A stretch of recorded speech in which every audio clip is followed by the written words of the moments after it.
Welcome back to Don's Life. Welcome to the channel. Thanks for joining today. You know what? I'm a reasonable guy, but I got a reasonable amount of things I need to get done in a day. And one of those is to charge my phone.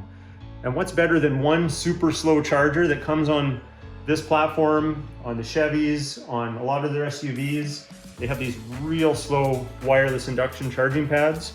And I'm talking real slow. I drive across town for half an hour and I only get a few percent charge. We're gonna change that today. So what's better than one is to have two. So I chose this one by Boost Auto. I thought the form factor and the finish looked the most stock, and this one charges at a higher wattage. So we're going to see quicker charging, and I'm gonna show you the install today. So let's go.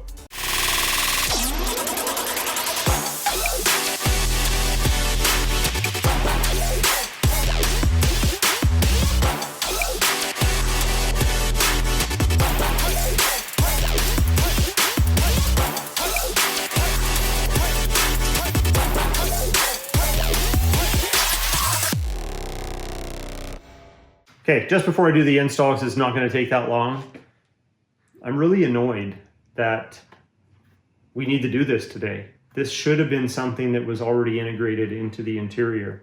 So that's cool.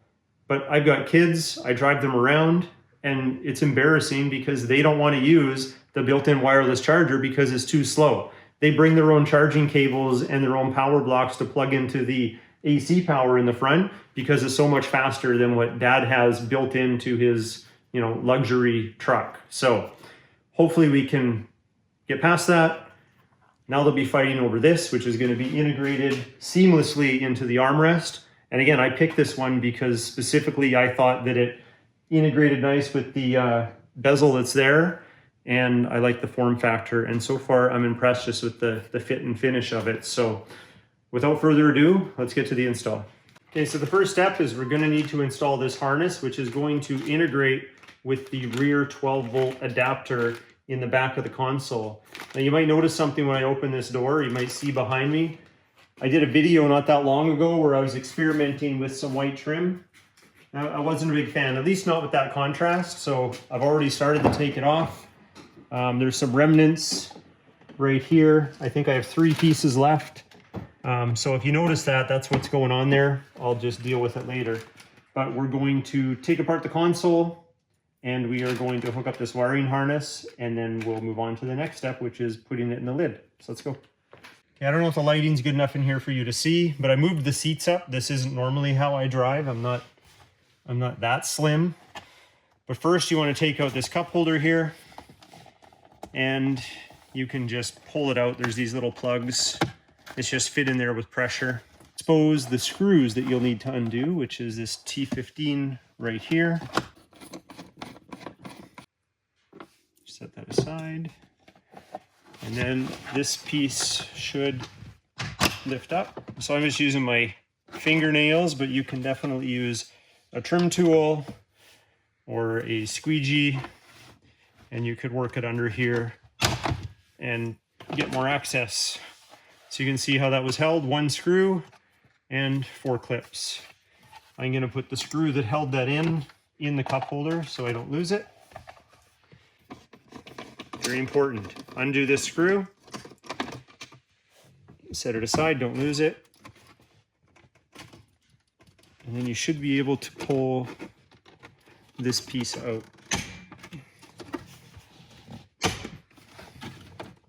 And just work your way down.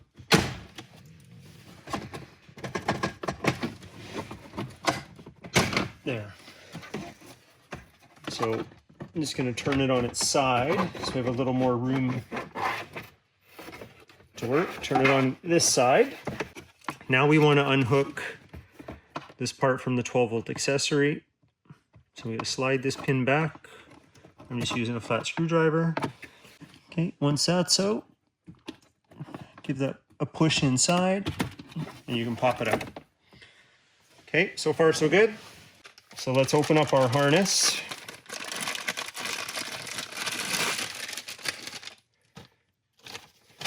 Not very graceful. So this plug is going to go in the spot for the one we just took out. And then this plug goes into this new adapter on the harness. and lock that into place. It is a fused connection right here, ready to go. 3 amps. And then you want to tuck all this wiring out of the way. Make sure it's not going to be in the way of any of these vents. And we do have to kind of guess where this is going to go in the lid. So you want to leave a little extra space for that. Maybe 18 inches, couple feet. And now we can put this back in place. Starting at the bottom, making sure these guide tabs go in to the right spot. Everything seems like it's good. There, now this wire is just loose here. I can pull a little more out if I need.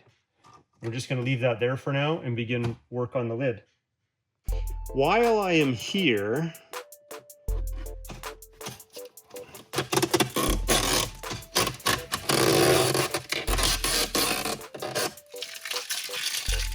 good riddance. Don't forget to reattach this screw, because we're not going to need to take that apart again. When squeezing these tabs in, you can pop this open. Doing it with one hand here.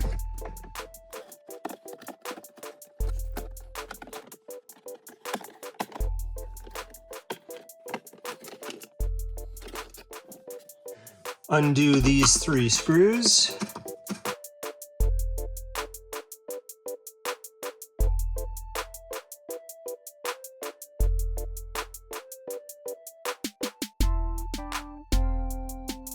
Then this should pull out.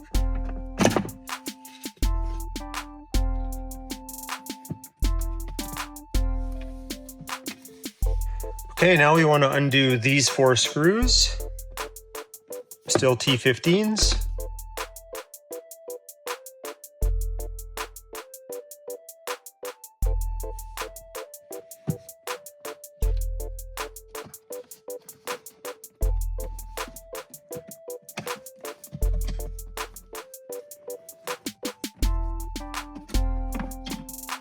All right, now the fun part, we get to drill a hole. So we're gonna drill a 1/2 inch hole right here below this hole, but we're gonna make sure that they actually touch each other. So I've taped off this bit to measure where 1/2 inch is. We're going to drill it right there. And I'm doing this with one hand while filming.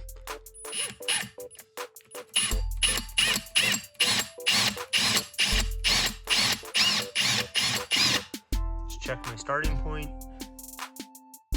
Looks pretty good. And I'm just going to continue.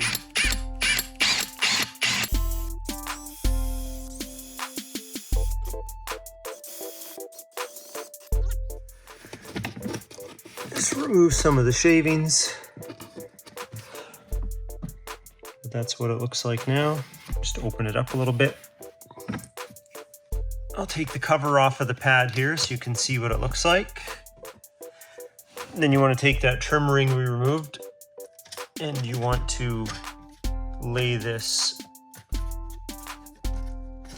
inside here, just like that. Feed the cable through.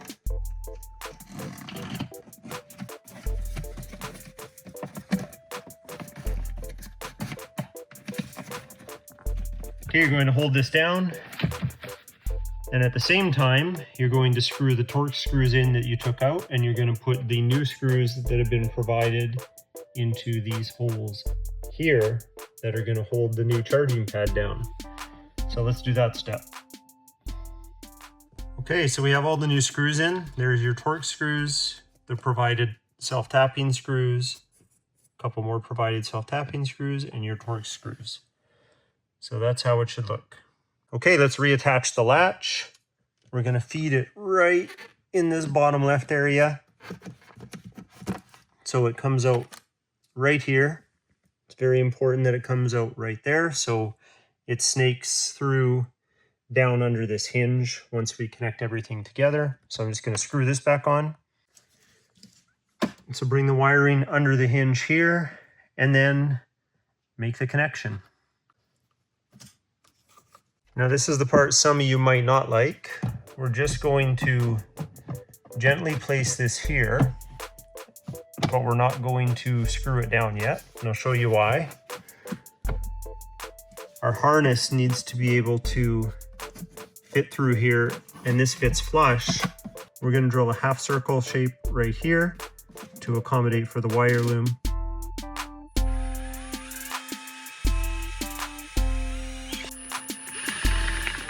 Now this should fit like a glove.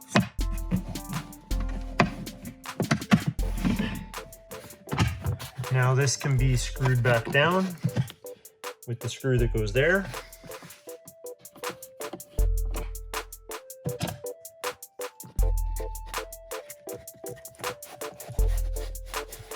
Now we can reinstall our tray. Remember, these tabs have to fit through these holes. And then everything just pushes in with pressure, no screws. And that cable will rest underneath this lip so you won't even see it. Okay, everything looks nice and right. Everything's nice and tightened up right in the corners. Your wire loom just pinches in there a little bit. I've moved it around a lot. It doesn't seem like it's a big deal, and it moves with the hinge. We should be okay. But now, the reason why I picked this one was because I felt the finish looked the most stock. And you just push that down, and there we have it. All right, we have it all installed. I got my wife's phone here to demonstrate how this works. We're recording with my phone. So you just place it on the pad here. The blue light will come on. Now it's charging. I don't know if you see the indicator, but I can. That's how simple it is. Now I'm going to take this opportunity to answer some of the frequently asked questions that come up, because I've read all the answers as I was doing my research, and I landed on this one because I like the fit and finish. I like the way that it installed, and I overall thought it was a good decision to pick this one. But the first question is, how fast does it charge? Well, it uses the key wireless standard. It's a 15 watt, which means it's on the faster side. So it's about twice as fast as your normal charger that you use in your car on a regular 12 volt circuit. So it's faster that way. If I compare it to the charger that comes with this truck, my truck would have a birthday before my phone would be fully charged. And that's only a slight exaggeration. The charger down here is not fast at all. The charger up here is going to be the one that, oh no, our whole family fights over. I've got daughters, they Pokemon hunt. They're gonna wanna do Pokemon raids and need to have the headaches are already starting to work their way in. Anyway, having fun. Now I got 2 chargers. That's the way it should be. Now, the next question that comes up often is heat. Is it normal for my phone to get hot? Well, with wireless induction charging, you can see there's these coils here. Most of the induction chargers are just using 1 coil. This uses 3. So it can get through a nice thick case. It needs to be able to transfer like centimeters into the back of the phone that you're trying to charge. So if you think about that, that's transferring a lot of energy. That's a lot of moving electrons, if you will. That's going to create heat. So it's perfectly normal for your phone to get warm. Even on the hot side, there is a protection circuit built in that if it starts to overheat, it'll just shut off. So you don't have to worry about that.